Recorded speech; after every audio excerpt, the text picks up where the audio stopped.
Browns come off a big win Monday night. You know what we got to get to real quick? We got to do the grades. John Costco, Pro Football Focus, is in the building. First segment, we'll drop the offensive grades. The Browns were dominant in the run game. They looked good in the pass game. We'll ask him how Jacoby Brissett looked. Nick Chubb, all your favorites. We'll talk about that coming up the first segment. Second segment, we'll get to the defense. And you thought the offense looked good. The defense was lights out. Myles Garrett, Sione Taki, just to name a few. We'll get your best grades, his best grades in segment part 2. And then we'll finally, me and Jeff, we'll kick him out, get him out of here. And then we'll go talk about all of the trades that's been happening today so far. A lot of big blockbuster trades going around in the league. We'll keep you in touch with what's going on in the latest. And we'll do it all coming up next on the Locked On Browns podcast. You are Locked On Browns, your daily Cleveland Browns podcast. Part of the Locked On Podcast Network. Your team every day.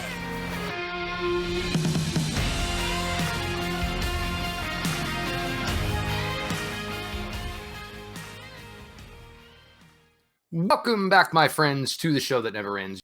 Your daily delivery of all things found. LGB on the LOB, the Locked On Browns podcast, brought to you by the Locked On Podcast, your team every day. Your hosts, Jeff Lloyd at Jeff_LJ_Lloyd, Mr. Garrett Bush at GBush91. You guys know the drill. First game after the post-game show, we're going to sit down with John Costco, go a little deeper under the lens here about player performances. Today's episode of Locked On Browns is brought to you by Prize Picks. Prize Picks is daily fantasy made easy. You pick 2 to 5 players, and if they score more or less than the Prize Picks projection, you can win up to 10 times your money on your entry. First-time users can receive a 100% instant deposit match up to $100 with the promo code Locked On. That's prizepicks.com, promo code Locked On. It was a glorious Halloween evening at FirstEnergy Stadium. Slow start. Your Browns in the second quarter started to come on with fire. You get your first touchdown, offsides on the extra point. Coach Stefanski, we know this drill. He's done this route before. 1 yard for 2. He's going to go that route. So not only did he have 7 offensive linemen on the field, he put in Drew Forbes to make it 8. Get up to 8-0. Had their way from there. Everything about this team yesterday, except for maybe the blocked field goal, everything was pretty positive. And this is kind of what we talked about. This is a team the Browns know extremely well. So, it's tough to say, oh, man, there's the Bengals. They played in the Super Bowl last year. But, you get to certain things like you were a kid in school. You know what? Maybe I don't have to study for social studies. I can find a way to pass that test. The Browns know this team. They know it extremely well. And you saw it all come to fruition last night. John, I just want to start here. Nick Harris was drafted, I guess, 2-3 years ago. For 2 years, just watched J.C. Treader do the job. Unfortunately injured in his first preseason reps this year when it was supposed to be his gig. And you got to wonder if we're ever going to see Nick Harris get a shot, because Ethan Posick has come in, and it's like he's been here for years, literally. Yeah, this was a dominant performance by him, and it was, I'd say, an outlier so far of the season.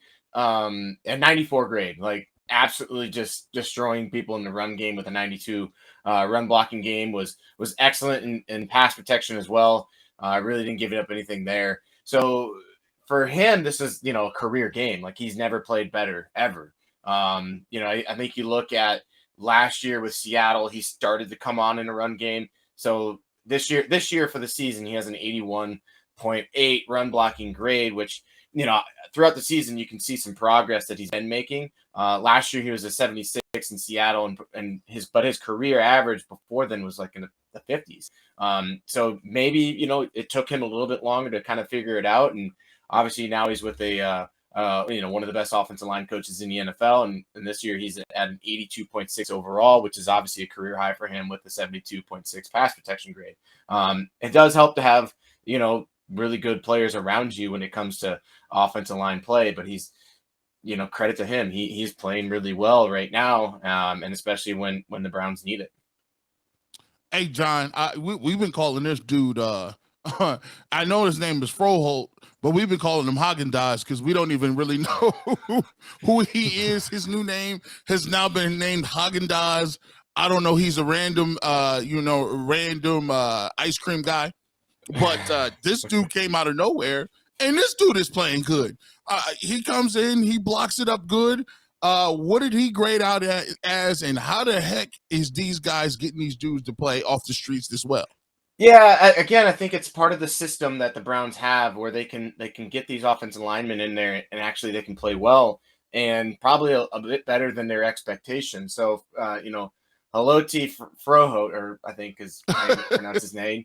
Last night was pass protection. He was perfect in pass protection, 87.3 grade there. Didn't really give up anything. Run blocking is a hit and miss. So like, he will make, like, you can see it on tape where he makes some really good blocks where it's like, oh, that looks like, Wyatt Teller out there pancaking guys, but then he whiffs on a handful as well. So he was at a 57.9 in run blocking there.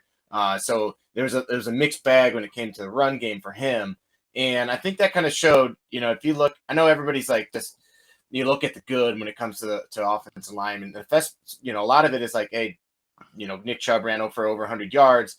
And, Jacoby Brissett, like, the pass game was efficient and good, and especially in the second half. So you kind of maybe forget about maybe some issues that you had as a run blocking team. And Nick Chubb only had like 4.4 yards per carry, which is, by NFL standards, that's pretty good. But by his standards is not as good. Then there were a decent amount of runs that were kind of stuffed for short gain. So there was, he was kind of at the culprit of a couple of those. But I would say that, like, based on what you got, you brought this guy in off the streets type deal, he's been, better than. John, I want to talk a little bit about Donovan Peoples-Jones. Over his last 4.5 receptions per, 70 yards per. This guy has really, really seemed to step up here over the last couple of weeks. I think maybe, summer 2021, maybe we all got a little diluted, I would say, as far as, oh man, Donovan Peoples-Jones, he's tearing up camp. Then we got to the beginning of the season. It was Jarvis. It was Odell, and it felt like this guy that maybe they thought had promise was just one of the pecking order of big names. Now he's playing with a guy who just wants to win, Amari Cooper. And look, the footwork from Amari Cooper, I will continue to use Michael Jackson references because it is just that impressive to watch what this guy can do, whether it's in a short area space for the touchdown yesterday, obviously the deep balls the last couple of weeks versus the Ravens and the Bengals last night. But Donovan Peoples-Jones, and Garrett and I talked about this a bunch going into the week, is what were you going to do? Because this was a team that liked to throw the ball to David Njoku 10, 12 times a game. Obviously didn't have that option. But for Donovan Peoples-Jones, and in fact, the guy was a former 6th-round pick, trending towards a 60 reception, 900-yard year. It's been really, really impressive for number 11. Yeah, I think he's kind of coming into his own, and they're realizing what he can and can't do. He's not a guy that's going to be like this, elite route runner type. I think he's you can't expect that from him, but we can expect he's going to be one of the best in the NFL at contested catches. He's really physical at that catch point, has good hands, and he can be a sure thing when it comes to that. And as long as you can find him, he does get open, and I think he's kind of going to go as how Jacoby Brissett kind of goes. And, they target him obviously 4 times last night, got all 4 of them for 81 yards. Against Baltimore 6 times for 6 catches and 71 yards. I mean, the only thing that's really kind of holding him back of some numbers, perspective is that he hasn't scored a touchdown yet this year, but he's definitely caught a number of important catches for the team. You saw a number of contested catches in that week 1 game that really kind of helped to sustain some drives. He's caught 61% of his contested catches this year, which is a really good rate. Last year was at 69%. So he's a guy that they can feed in that regard. And I think Brissett is starting to trust him a little bit more and more as the season goes along. Like, hey, I can get this guy, and he might be covered, but he is strong at that catch point. I can get him an opportunity to make a play. Speaking of Jacoby Brissett, played really well. This is a guy who didn't miss many passes.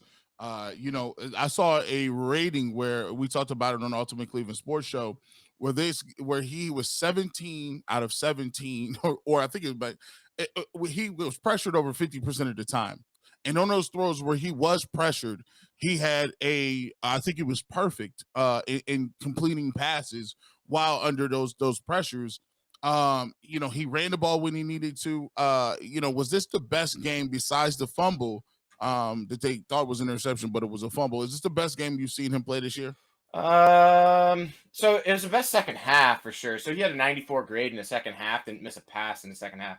But the problem is he only had to throw 6 times in that second half. And when you get up like big, it's easier to throw when it comes to what they need him to do.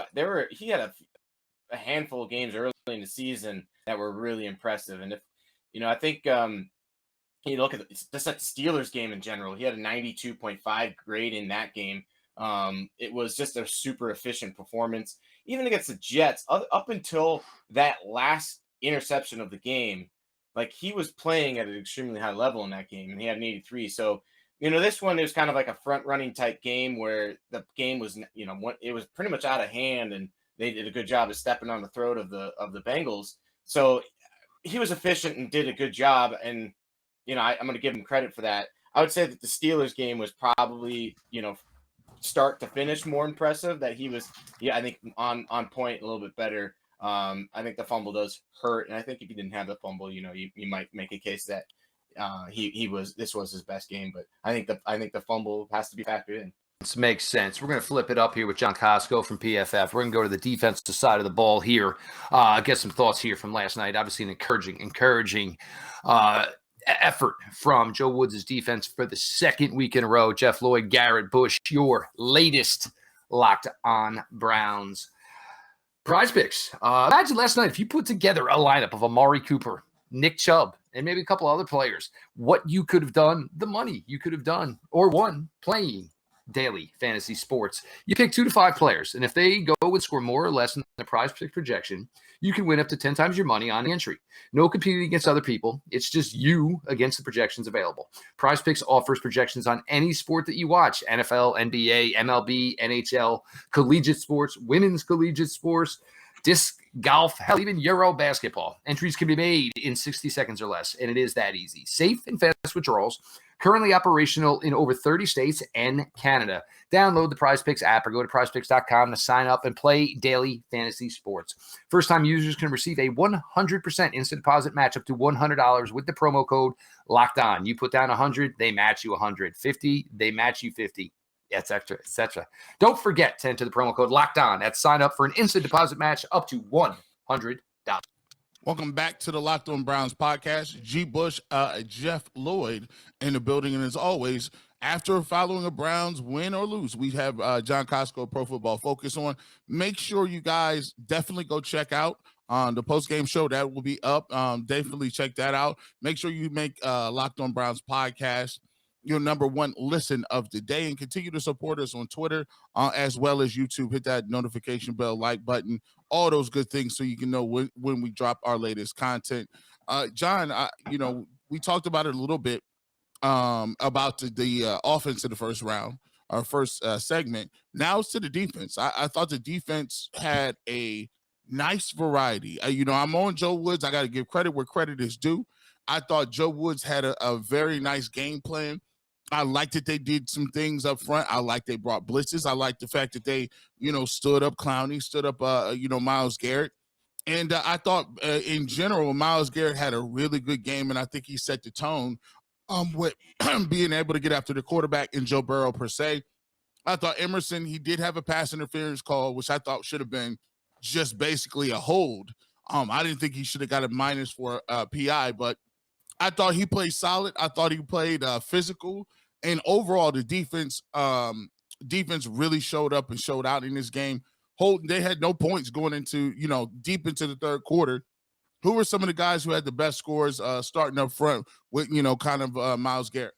Yeah, I mean, obviously Myles Garrett's going to be top set lid 92.6 grade overall in that one. When you get a couple of sacks, force a fumble. He didn't force a fumble, but he was just wreaking havoc. That was Taki that forced it, and Taki was another guy that graded out really well at 87.3.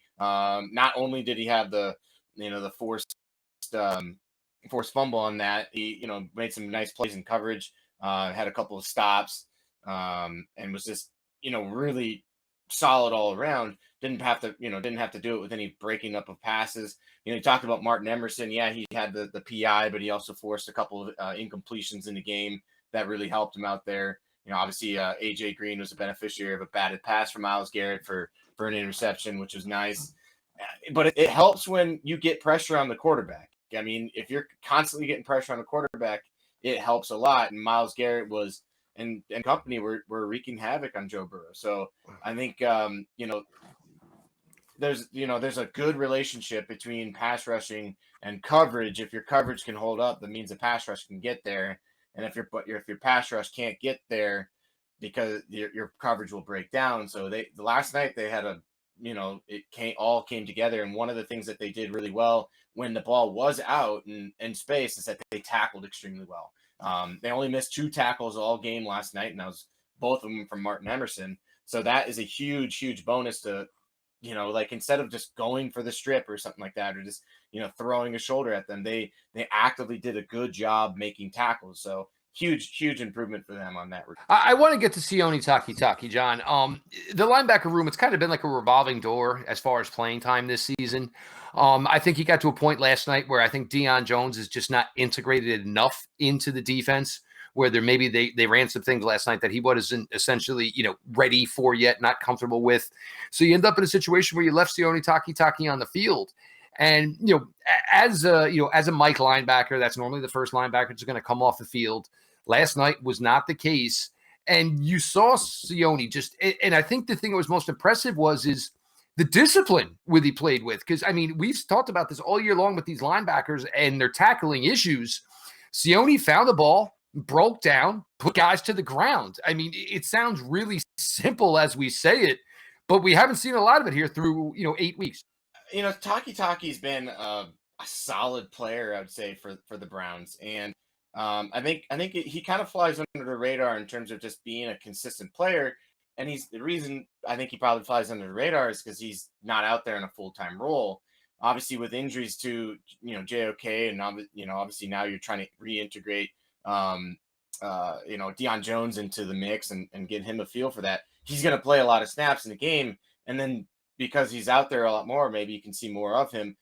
He's grading at a 78.5 on the season, which is a top 10 grade for linebackers, off-ball linebackers in the NFL. Obviously, it's only on 277 snaps. It's not like it's up there with like Demario Davis and Bobby Wagner's and Levante Davids of the world of the 500 plus snaps, but he's still playing when he's out there at a high level. So yeah, they want, obviously when you trade for Deion Jones, and they didn't give up much for him at all, you want to get him integrated and hopefully he can get up to speed and play at the level that we've known him to be able to play at. So far that hasn't happened yet. This game was a lot better for him than it was the last game. Part of it is he was only out there for 7 run snaps and 32 coverage snaps, which is his forte. Though as for Takitaki, he was out there much more. I think maybe this is a kind of, hey, this guy can make plays. Maybe we need him out there more because he is pretty athletic, and 9 tackles, 2 assists, and not missing any tackles is a huge win for the Browns there. Yeah, I thought it was huge. I thought Taki came in and gave him that energy. He's a solid player. I thought he did some good jobs of tackling in open space, and I thought that was infectious. One of the things that I worried about was Joe Mixon. And them running the ball, they were able to stop the run. They were able to do some of those things to get them in predictable passing downs. And to their credit, T. Higgins had that big play over Greedy Williams late in the game, but for the most part, the Browns held them in check, and I think it was their best performance so far this year as a defensive unit. Yeah, absolutely. I mean, especially against it. Take it with a little bit of grain of salt because they didn't have Jamar Chase, so that helps their cause in a sense. But this was a complete performance by the defense that we haven't seen all year, and I think maybe this is the launching pad going into the bye week that this defense needed to they can get healthy over the bye and come back from the bye with showing what they were able to show last year, which was they were a top 5 unit, especially the secondary, and if you can get Denzel Ward back and obviously JOK back, makes them that much stronger, down the stretch, especially before Deshaun Watson comes back. If they can steal, 2 of the next 3, you're talking about a team that's right on the cusp, and if Deshaun Watson can hit the ground running, this defense can help them get there into the playoffs. I'm with us. We appreciate you. We'll check back with you after the bye week. Enjoy your much needed break. You're everywhere, so we'll take care. Go do I some don't know if it's a football. break. I don't know if much of it's a break. So I'm coaching high school football down here. I don't know if I've told you guys that. And playoffs start this week. If we win this game, it's yeah. I don't know how I have the time to do that even. So. Well, salute to the good luck and best wishes during the playoffs. I know it's an exciting time of the year. Make sure you do your thing, and I'm sure your boys will be ready to be prepared to play. Yes, Coach sir. them up, Johnny. Coach them up. We'll do. All right. Take care, guys. All right, man. We always appreciate John Costco for his time here. We're going to get to our third and final segment here on Locked On Browns. Again, on YouTube, make sure you subscribed. Make sure you got your notifications on. And all importantly, little favor just for me and G. Bush, them like buttons, guys. Click away for them. Click away on them for us. We're going to let you know where we're at so far. About an hour to go at the time of this recording in the NFL trade deadline 2022. We're going to give you some thoughts on that here. Jeff Lloyd, Garrett Bush taking you through your latest Locked On Browns. BetOnline.net is your number one source for betting football and the start of the new basketball season. Find all the latest developments, team matchups, news, podcasts, and in-depth analysis on every game. And as always, BetOnline remains your continued source for all your sports wagering information with live betting and up-to-the-minute scores for every sport out there. The fastest and easiest way to check in on all your favorite games and events, including MLB, MMA, boxing, and golf. Head to the website today or use your mobile device to learn more. BetOnline, where the game starts. Welcome back to the Locked On Brown podcast. G. Bush, Jeff Lloyd. We are here. Shout out to John Costco one more time for joining us, bringing those Grays from a big-time victory on Monday Night Football. Browns dominate the Bengals, and it gets them right back into contention. Right now, 3-5. You go into the bye week. You're a little banged up. You should be able to get guys back like a Wyatt Teller, David Njoku, Denzel Ward. All those guys should be available to go into the next after the bye week against the Dolphins, and they should be healthy enough to go for a big time pivotal game, and which is going to try to get you. Remember, we always talk about the magic number. We want to have 5-6 wins going into it. By the time Deshaun Watson comes back, we're going to be starting to ramp that conversation up. What does this thing look like? But before we do that, let's talk about some other teams that are looking to make a splash right now, because there's so many different teams that are kind of in that 3-5, 4-4, even 4-2 area, where now it's time that you want to make a significant move. Trade deadline, about an hour, 2 hours left. We go over some of the big time trades that have happened, some big times names. TJ Hawkinson, tight end for the Detroit Lions. He's been moved. We talk about Bradley Chubb. He's been moved. There's a lot of names that we got, Jeff. Which is one of the most intriguing ones that you've seen with a big name move so far with a couple hours before the trade deadline? Well, I think if you're going to look at this, the first thing you're going to look at is, what ultimately affects the Cleveland Browns. Cleveland Browns' next opponent, Miami Dolphins. You go out and you make a move for Bradley Chubb. Me, personally, would I give up a first-round pick for Bradley Chubb? No, I would not. But it does work for some teams. If you're going to play a lot of 3-4, which Miami does, Bradley Chubb works there. He does. In a 4-3 like the Cleveland Browns play, that doesn't necessarily work. But if you saw anything, if you watched Sunday Night Football and you watched the Browns last night, and guess what, guys? There was a lot of NASCAR, by the way. And if you had listened to the Locked On Browns pregame show, somebody was going to tell you they were going to go with a lot of NASCAR. But you saw the Buffalo Bills Sunday night. And what did you see, G? Defensive lineman after defensive lineman after defensive lineman. And you want to know what? And G, you'll get this as a defensive lineman. You're at 35 straight reps. You know what? Don't pick on me for those 15. I'm dog tired. I'm getting punched in the ribs, the belly, places I can't even talk about in front of my family. I'm tired. I'm gassed. But you want to know what? It's real nice when all you got to do is this. And guess what? All right, well, I got another guy out there. And I'll send him out. You come get a breather. So this is what teams are trying to do. And look, it's not about – and look, not a lot of teams are concerned about stopping the run. Don't kid yourself for a second. And you saw the Bills Sunday night. What was the only thing working for the Packers? Aaron Jones. It's about disrupting the quarterback, disrupting the timing. Pittsburgh Steelers, also the Browns. Chase Claypool. And look, that's addition by subtraction for the Pittsburgh Steelers. Chase Claypool, it was a problem with Ben Roethlisberger. You don't want him around Kenny Pickett because you don't need these receivers who, as soon as they're not involved, look around and they're whiny and they're chirpy and look, this kid's trying to learn everything as fast as he possibly can. The last thing he needs is more nonsense going on in his life. Then you come back with, and this was a little strange, Washington, when they signed William Jackson, he was a little not the player he had been at his beginning of Cincinnati. Better player and man than he is zone. It wasn't working that way in Washington. He's going to go to Pittsburgh. I'm not sure what Pittsburgh's thinking at 2-6, but this is a player they're essentially going to get, for nothing because it's going to be a swap of day 3 picks. You bring a player like that in. Pittsburgh, offensively, you may have lost a little. Defensively, you may have gotten a little bit better. It still doesn't make much sense to me at 2-6, but hey, you do what you got to do. Where we are with the Browns, nothing has been done as of this point. I do think personally that last night changed a lot of things. The Browns may have been at the point where they said, Kareem Hunt's been 20 total yards the last 2 weeks. Well, last night, and as we told you, we thought he would be a factor for the Browns because somebody had to do some of the things that David Njoku does for you, and he wasn't there to do them.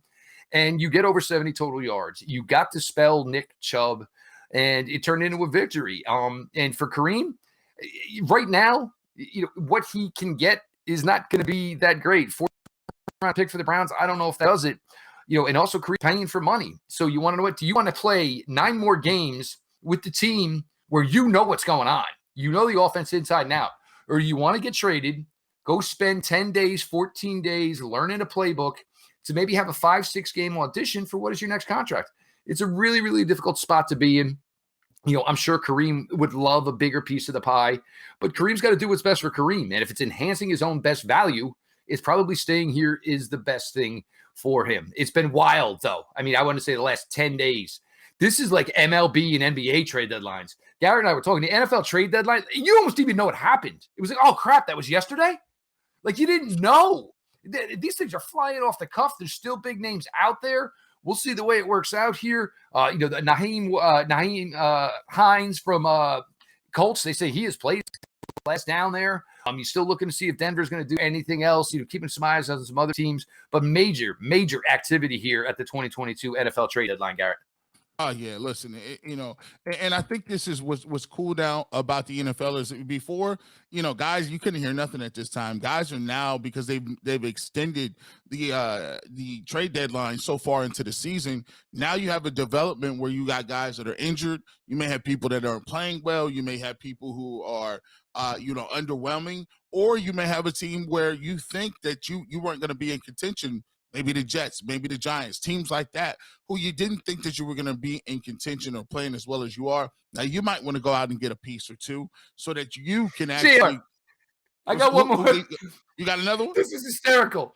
The Jacksonville Jaguars just traded for Calvin Ridley, who's suspended for the entire 2022 season. Like, you were in such a that, you know what? I can't let 4 o'clock go by without knowing that I'm going to get to take Calvin Ridley to OTAs in March of 2023. Here's the crazy thing about it. You can always tell when somebody needs it and they're desperate.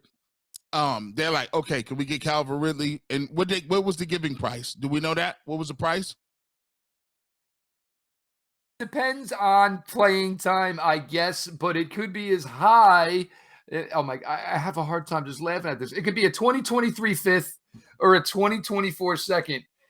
The guy's not playing. Like, why would you even bother with this now? There's no way his value changes. Like, if this is what you're doing today down in Jacksonville, like, you really, what in the world are you doing? Well, I'll say devil's advocate. They're looking at it like this. Okay. He's not going to play this year. In the fact that we can go trade, because before you weren't allowed to trade for guys who were on the exempt list or guys who were on the IR. They changed that in the last collective bargaining agreement. Jacksonville's like, look, hey, chances are we're not going to get a receiver to come down here unless we overpay him, just like we overpaid our receiver this year in the during the free agency.